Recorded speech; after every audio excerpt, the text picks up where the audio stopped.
Carrying on the legacy of a Good Samaritan, it's the story of a charity group formed in honor of a mother who loved to help those in need. Kian Morgan has this week's edition of A Ray of Hope.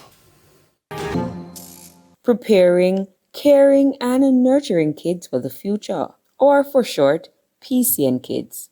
It's a charitable organization based in Alpharetta, Georgia, which provides educational grants to children who have demonstrated academic excellence in Manchester.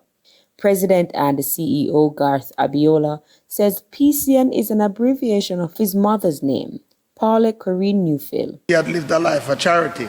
I saw she's been a sponsor for School for the Deaf up in North Patrick. I saw a lot of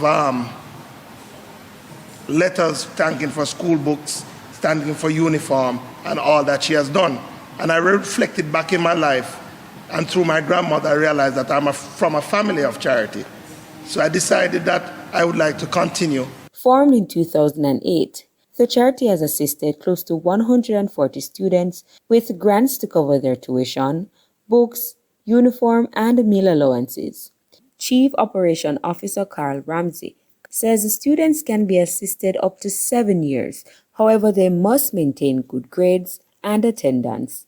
This, he believes, teaches discipline, which in turn makes them upstanding citizens. Equipping these awardees with the tools that they'll need to sustain themselves in wider society requires them at their core to make good decisions.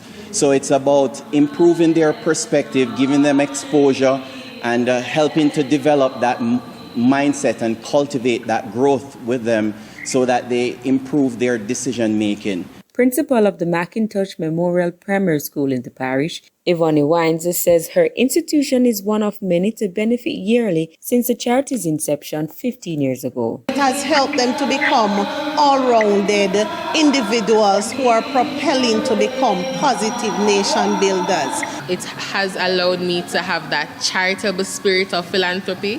So I now want to give back to others in my community. So I think it has not only motivated me to give back, but also to amplify my studies and to know that the sky is the limit. Mr. Ramsey says the foundation is rooted in the belief that it takes a village to raise a child. Having had the opportunity and the privilege to have not only a secondary but a tertiary education, we see and understand the need and value and importance of giving these children a chance of a sustained education. With A Ray of Hope, I'm Kian Morgan. A Ray of